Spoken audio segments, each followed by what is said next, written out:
Hello students, अब हम हमारा नेक्स्ट चैप्टर स्टार्ट करते हैं। Chapter number 11 measures of correlation.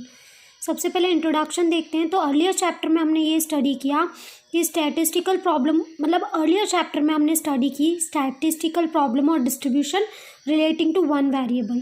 ठीक है, जहाँ पर हमने वन वेरिएबल में डिस्कस किया, जैसे कि सेंट्रल टेंडेंसी और डिस्पर्जन, ये सब कुछ क्या थे, वन वेरिएबल तक कन्फाइंड थे, मतलब वन वेरिएबल तक लिमिटेड थे। तो ऐसी काइंड ऑफ स्टैटिस्टिकल एनालिसिस जिसमें वन वेरिएबल का यूज़ किया जाता है उसे यूनिवेरिएट डिस्ट्रीब्यूशन बोलते हैं। बट हम बहुत सारे ऐसी सिचुएशन में आते हैं जहाँ डिस्ट्रीब्यूशन के दो वेरिएबल्स होते हैं, like data on income and expenditure, price and demand, height and weight. ठीक है, तो इन डिस्ट्रीब्यूशन में जहाँ पे टू वेरिएबल्स होते हैं उन्हें बाईवेरिएट डिस्ट्रीब्यूशन बोलते हैं। और बाईवेरिएट डिस्ट्रीब्यूशन में जब हमें रिलेशनशिप फाइंड आउट करना होता है टू वेरिएबल्स के बीच में, डे टू डे में बहुत सारी ऐसी चीज़ें जो होती है जिसमें हमको दो वेरिएबल के बीच में रिलेशनशिप देखना होता है, like income and expenditure, price and demand. तो correlation is such a statistical tool which helps us to study the relationship between two variable. तो कोरिलेशन एक ऐसा स्टैटिस्टिकल टूल है जो हमें दो वेरिएबल के बीच में रिलेशनशिप स्टडी करने में हेल्पफुल होता है। नाउ हम देखते हैं, two variables are correlated. If changes in one variable result in corresponding change in other variable, then the two variables are said to be correlated. दो वेरिएबल को कब हम कोरिलेटेड बोलेंगे, जब एक के चेंज होने की वजह से अदर में भी चेंज आए।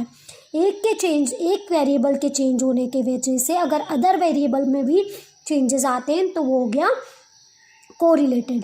जैसे क्या, प्राइस डिक्रीज हुई तो डिमांड बढ़ी, इट मीन्स व्हाट, एक वेरिएबल के चेंज होने की वजह से अदर वेरिएबल पे चेंज आया है। नाउ कोरिलेशन की डेफिनेशन पढ़ते हैं। तो कोरिलेशन जो है इंडिकेट करता है relationship between two variables of a series so that change in the value of one variable are associated with the change in value of other variable. तो correlation जो है वो रिलेशनशिप बताता है दो वेरिएबल के बीच में कि कैसे एक वेरिएबल के चेंज होने की वजह से अदर वेरिएबल चेंज होता है। Now correlation and causation, no need of doing this. Directly come on to importance और significance of correlation. Correlation coefficient जो है वो हमको मेजर करने में हेल्प करता है relationship between two variables in one figure. मतलब दो वेरिएबल के बीच का रिलेशन अगर हमको एक फिगर में जानना है तो वो हमें कोरिलेशन से पता लगता है। कोरिलेशन जो है वो हमको अंडरस्टैंड करने में हेल्प करता है इकोनॉमिक बिहेवियर, और ऑल्सो हमको लोकेट करने में हेल्प करता है important variables on which others depend. जब टू वेरिएबल्स कोरिलेटेड होते हैं मतलब वन वेरिएबल को हम एस्टिमेट कर सकते हैं, मतलब एक वैल्यू दिए तो हम अदर को एस्टिमेट कर सकते हैं with the help of regression equation. Correlation जो है बहुत हेल्पफुल होता है अगर हमें बिजनेस वर्ल्ड में कोई डिसीजन लेना है, ठीक है, या फिर हमें अनसर्टेनिटी के चांसेस को स्टडी करना है। ठीक है, तो ये अनसर्टेनिटी के चांसेस को भी रिड्यूस करता है, एज वेल एज ये क्या करता है, ये हमें बताता है मोर रिलायबल और रियलिटी वाली चीज़ें ये बताता है। अब हम पढ़ते हैं टाइप्स ऑफ कोरिलेशन। देखते हैं टाइप्स ऑफ कोरिलेशन। तो कोरिलेशन के टाइप्स बता रखे हैं, पॉजिटिव और negative correlation, linear and non linear correlation, simple, multiple and partial correlation.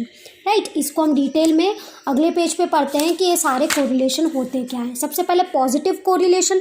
तो जब दो वेरिएबल्स जो है सेम डायरेक्शन में मूव करें, दैट इज एक बढ़ रहा है तो दूसरा भी बढ़े, या एक कम हो रहा है तो दूसरा भी कम हो, ठीक है, वो होता है पॉजिटिव कोरिलेशन। जैसे देखो 20, 25, 28, ये भी बढ़ रहा है तो ये भी बढ़ रहा है, ये कम हो रहा है तो ये भी कम हो रहा है, this is positive correlation.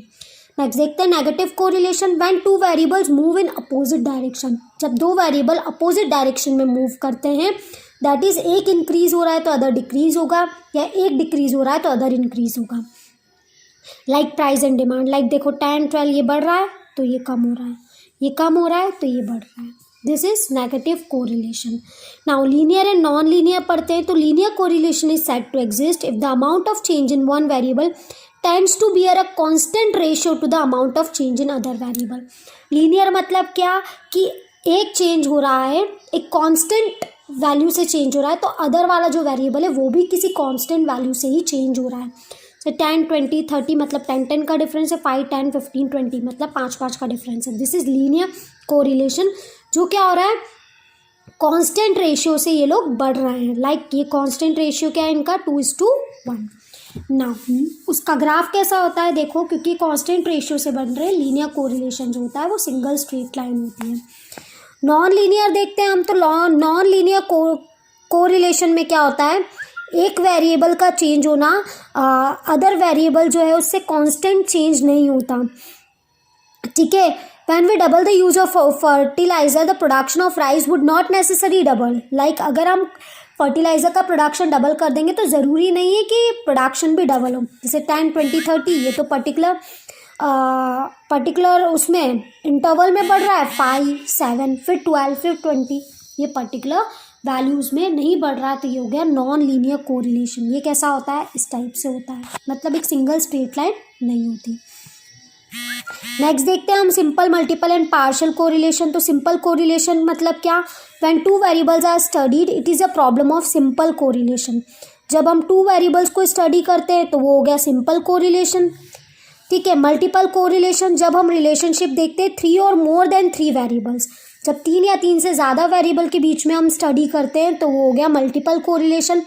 Like wheat output with fertilizer and rainfall, wheat का आउटपुट जो डिपेंड कर रहा है फर्टिलाइजर और रेनफॉल पे, तो क्योंकि यहाँ पे 3 वेरिएबल है या 3 से ज़्यादा वेरिएबल होंगे तो वो हो गया मल्टीपल कोरिलेशन। पार्शियल कोरिलेशन में क्या होता है, relationship between 2 variable examine keeping other variables constant, मतलब दूसरे वेरिएबल्स भी होते हैं पर बाकी को हम कांस्टेंट रख के सिर्फ 2 ही वेरिएबल से एग्जामिन करते हैं। इसमें तो 2 ही होते हैं, इसमें 2 से ज़्यादा होते हैं पर 2 ही स्टडी करते हैं। फॉर एग्जाम्पल वीट के प्रोडक्शन में बहुत सारे फैक्टर्स जैसे कि rainfall, quality of seeds, manure, ये सब इफेक्ट करता है।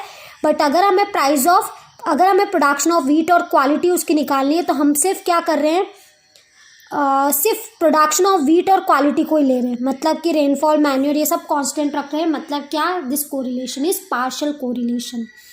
नाउ डिग्री ऑफ कोरिलेशन देखते हैं, तो उसमें आ गया पहला परफेक्ट कोरिलेशन और नेक्स्ट है जीरो कोरिलेशन।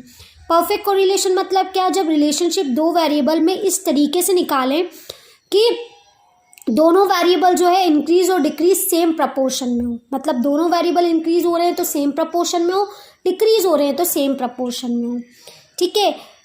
तो उस केस में उनके बीच का कोरिलेशन जो होगा उसे परफेक्ट कोरिलेशन बोलेंगे। अब परफेक्ट कोरिलेशन पॉजिटिव भी हो सकता है और नेगेटिव, अगर change in the value of 2 variable जो है वो सेम डायरेक्शन में होंगे, मतलब कि सेम प्रपोर्शन में तो ही, पर अगर सेम डायरेक्शन में हुआ तो वो क्या होगा, परफेक्ट पॉजिटिव कोरिलेशन।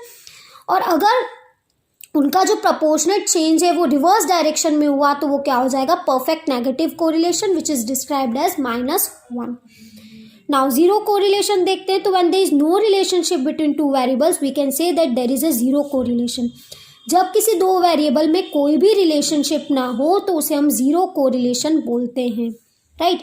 इसका मतलब क्या कि उन दोनों के बीच में कोई भी रिलेशनशिप नहीं है, it is known as zero correlation.